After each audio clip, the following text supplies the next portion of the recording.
One concept we wanted to address while we're still in the planning phase before we power up the Ventra Pro for the first time is the matter of zones. And a zone can be a separate zone that would be a complete different room, so two different rooms.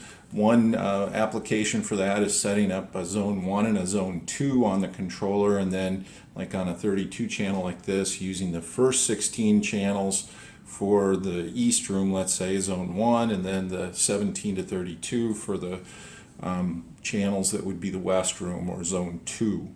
And then in our controller we would just use the zone key to go back and forth between those zones to see the settings, or to look at information that's specific to that completely separate room, and they would operate completely independently.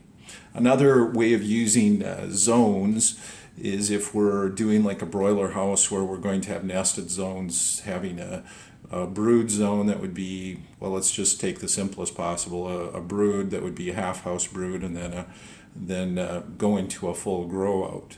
And I just set up briefly a setup that would be oversimplified, but of that type of arrangement. So if we go to current status and we go down to see the individual temperature sensors, in zone 1, which is set up as the brood zone, we've got just the one temp sensor. If I hit the zone key and switch to zone 2, I've still got that first sensor, but I've also got the second one, so for the whole house.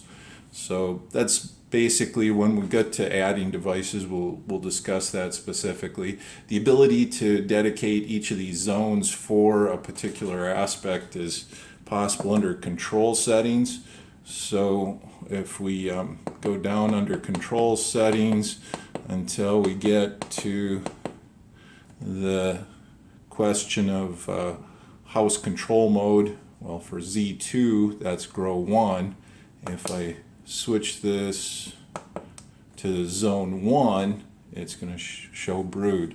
If these are set incorrectly, like if it shows grow out 2 for like if you do a third house brood, then you can go through and make those adjustments in here at this point. But with these things in mind, you want to make sure when you do your device list, you have things dedicated to the appropriate zone and why you're using more than one zone. Otherwise, in just a single room application, it's always going to be zone 1 and then the parameter set 1 if we only have one set of settings.